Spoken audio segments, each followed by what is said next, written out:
Com razão, compara-se a honra ao açafrão, que se torna mais forte e mais abundante quando calcado aos pés.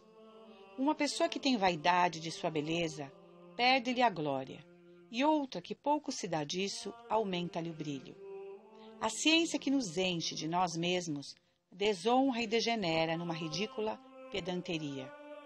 Quando o pavão quer ter o prazer de contemplar a sua bela plumagem, eriça todo o corpo, mostrando o que tem de mais disforme e feio. Se desejamos sempre primeiro lugar, a precedência e títulos, além de expormos as nossas qualidades ao exame e ao pesar de vê-las contestadas, fazemo-nos vis e desprezíveis. Pois assim como nada há de mais belo que o louvor espontâneo, também nada há mais feio que o que se exige como um direito. É como uma linda flor, que não devemos tocar nem apanhar se não queremos que murche. Disse que a mandrágora, de longe, exala um odor agradabilíssimo, mas quem a cheira de perto e por muito tempo, respira uma essência maligna que causa modorra muito perigosa. Deste modo, a honra faz uma grave impressão em quem a recebe, como se apresenta sem cobiça ou afeição. Mas quem a procura e se afeiçoa a ela, exala um cheiro maligno, que sobe a cabeça e torna insensato e desprezível.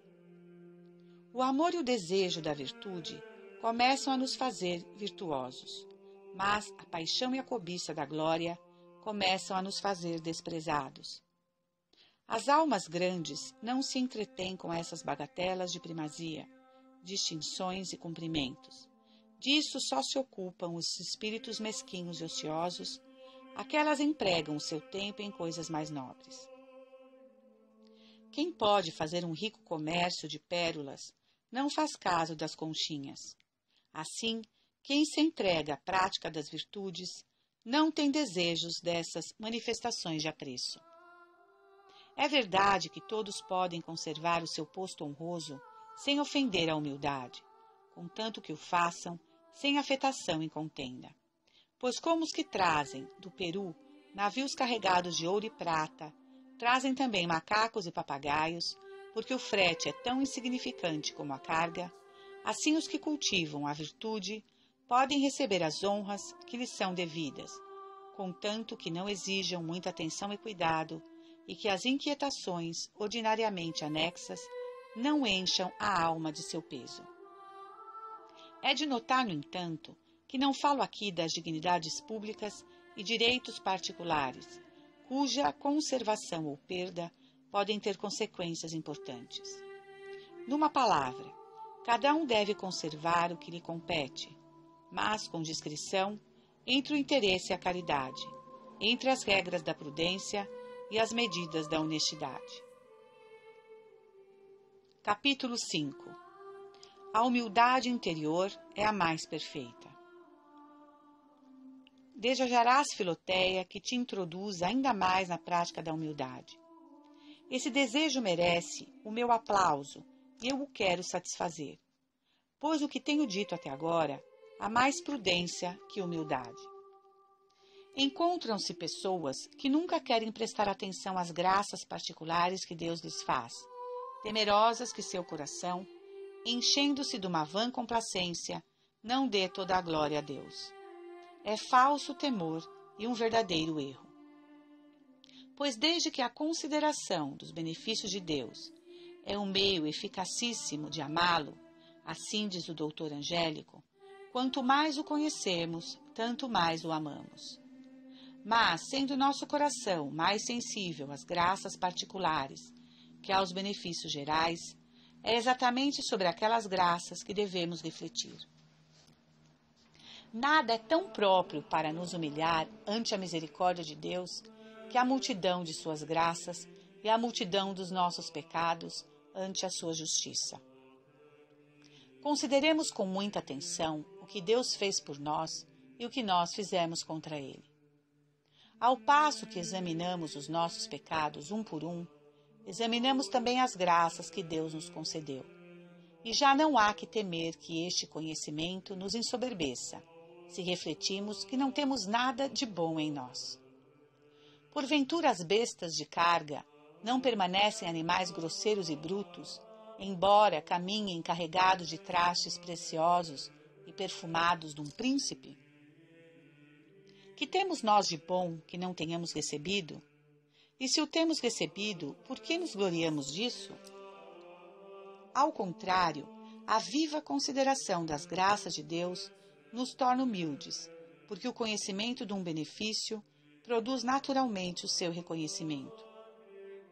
E se esta consideração excitar em nós alguma complacência de vaidade, temos um remédio infalível contra este mal, na lembrança de nossas ingratidões, imperfeições e misérias. Sim, se considerarmos o que fizemos quando Deus não estava conosco, havemos de conhecer o que fazemos quando Ele está conosco. Não provém de nossa indústria e diligência. Na verdade, regozijamo-nos do bem que Ele depositou em nós, e nós mesmos nos regozijaremos, porque somos nós que o possuímos. Mas toda a glória é devida unicamente a Deus, que é o seu autor. Assim, a Santíssima Virgem confessou publicamente que Deus tinha operado nela grandes coisas, e fez isso ao mesmo tempo para se humilhar e para dar glória a Deus. Minha alma, diz ela, glorifica o Senhor, porque tem operado em mim grandes coisas. Muitas vezes dizemos que nada somos, que somos a mesma miséria e, como diz São Paulo, o lixo do mundo. Mas muito nos melindraríamos se nos compreendêssemos verbalmente e nos tratassem quais dissemos ser. Pelo contrário, outras vezes fugimos para que nos venham atrás, escondemo-nos para que nos procurem, damos mostras de querer o último lugar para que nos levem a muita manifestação de honra ao primeiro. O verdadeiro humilde não quer parecer o que é e nunca fala de si mesmo. A humildade, pois, não só procura esconder as outras virtudes, mas ainda mais a si mesma. E se a dissimulação, a mentira, o mau exemplo fossem coisas lícitas, ela cometeria atos de soberba e ambição para esconder-se mesmo debaixo das capas do orgulho e subtrair-se mais seguramente ao conhecimento dos homens. Fica aqui o meu conselho, Filoteia. Ou nunca falemos de nós com termos de humildade, ou conformemos com eles os nossos pensamentos pelo sentimento interior de uma verdadeira humildade. Nunca baixemos os olhos sem humilharmos o coração. Nunca procuremos o último lugar sem que de bom grado e sinceramente o queiramos tomar. Esta regra é tão geral que não se pode abrir exceção alguma. Unicamente acrescento que a civilidade requer às vezes que ofereçamos certas honras a pessoas que certamente não as hão de aceitar, e que isso não é dobrez nem humildade falsa, porque esta deferência é um simples modo de os honrar. E conquanto não se lhes possa ceder toda a honra, não tem nada de mal que se lhe ofereça.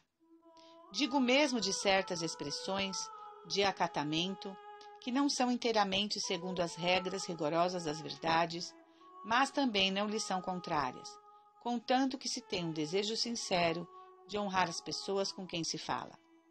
Pois ainda que haja um certo excesso nessas expressões, não andamos mal se as empregamos segundo o uso geral, como as recebem e entendem. Desejaria, contudo, que se conformassem o mais possível as palavras com as intenções, para que em nada se afastem da simplicidade do coração e exatidão da sinceridade. O homem verdadeiramente humilde gostará mais que os outros digam dele que é um miserável, que nada é e nada vale, do que de o dizer por si mesmo.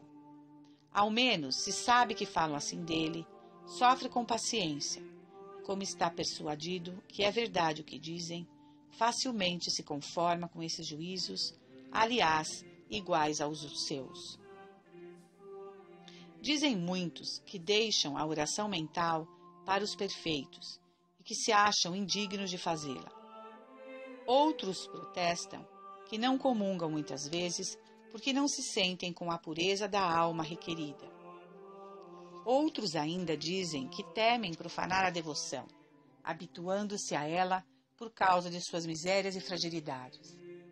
Muitos outros, por fim, recusam empregar os seus talentos no serviço de Deus e salvação do próximo, porque, conhecendo a sua fraqueza, dizem eles, temem que o orgulho se aproveite do bem de que seriam os instrumentos, e assim, enquanto iluminam a outros, venham eles mesmos a perder-se. Tudo isso não passa de um artifício de humildade, não só falsa, mas até maligna, porque se servem dela para desprezar de um modo sutil e oculto as coisas de Deus, ou esconder melhor, sob pretextos de humildade, o seu amor próprio, a sua própria vontade, o seu mau humor e preguiça. Pede ao Senhor teu Deus para ti algum sinal que chegue ao profundo do inferno ou ao mais alto do céu, disse o profeta Isaías ao ímpio Acás, e este respondeu: não pedirei tal, nem tentarei ao Senhor. Ó perversidade! Finge grande reverência para com Deus e, sob esse pretexto de humildade, rejeita uma graça que a bondade divina lhe queira dar. E não sabia ele que quando Deus nos quer conceder uma graça, é um ato de orgulho recusá-la, que esses dons, por sua própria natureza, nos obrigam a aceitá-los e que a humildade consiste em conformar-se o mais possível com a vontade divina? Ora, Deus deseja sumamente que sejamos perfeitos para nos unir a Ele pela imitação mais exata possível de sua santidade. O soberbo que se fia em si mesmo, muita razão tem para não se atrever a intentar coisa alguma. Mas o humilde é tanto mais animoso quanto mais impotente se vê, e se torna tanto mais resoluto quanto mais o desprezo de si mesmo o faz parecer pequeno a seus olhos, porque ele deposita toda a sua confiança em Deus, que se compraz em magnificar a sua onipotência em nossa fraqueza e a sua misericórdia em nossa miséria. É, pois, necessário empreender com uma humildade corajosa tudo quanto os que nos guiam julgam útil ao nosso adiantamento. Pensar que se sabe o que se ignora é uma loucura manifesta. Fazer-se de sábio em matéria ignorada é uma vaidade insuportável. Eu, para mim, nem queria fazer-me de sábio nem de ignorante. Se a caridade o exige, cumpre ajudar o próximo com bondade e doçura em tudo o que é necessário para a sua instrução e consolação. Pois a humildade, que esconde as virtudes para as conservar, também as deixa aparecer. Se a caridade o exige, para exercer e aperfeiçoar. Neste ponto, pode-se comparar a humildade às árvores das ilhas de Tilos, que de noite conservam fechadas as suas flores de um encarnado muito vivo e só as abrem ao nascer do sol, o que faz os habitantes da ilha dizerem que essas flores dormem de noite. Com efeito, a humildade esconde as virtudes e as boas qualidades, e só as mostra pela caridade, que não sendo uma virtude humana e mortal, mais celeste e divina, e o sol das virtudes deve sempre dominar sobre todas. De sorte que, se a humildade prejudica a caridade em alguma coisa, é sem dúvida uma humildade falsa. Quanto a mim, não quisera fazer-me de louco, nem de prudente, porque se a humildade me impede de fazer-me prudente, a sinceridade e a simplicidade me devem impedir de fazer-me de louco. Se a vaidade é contrária à humildade, o fingimento e o ardil são contrários à simplicidade e à candura da alma. Se alguns servos de Deus se fingiram loucos para serem desprezados, é preciso admirá-los e não imitá-los, porque os motivos que os levaram a esses excessos foram neles tão extraordinários e adaptados às suas disposições particulares que ninguém pode tirar daí uma consequência para a sua vida. No tocante à ação de Davi, dançando e saltando ante a Arca da Aliança, um pouco mais do que era decente, sua intenção não foi fazer-se de louco. Abandonou-se simplesmente e sem fingimento ao instinto e impetuosidade de sua alegria, de que o Espírito de Deus lhe inundava o coração. É verdade que quando Micol, sua esposa, o repreendeu como tendo feito uma loucura, ele não se alterou e assegurava, ainda tomado dessa alegria espiritual, que de boa vontade recebia este desprezo para a glória de Deus.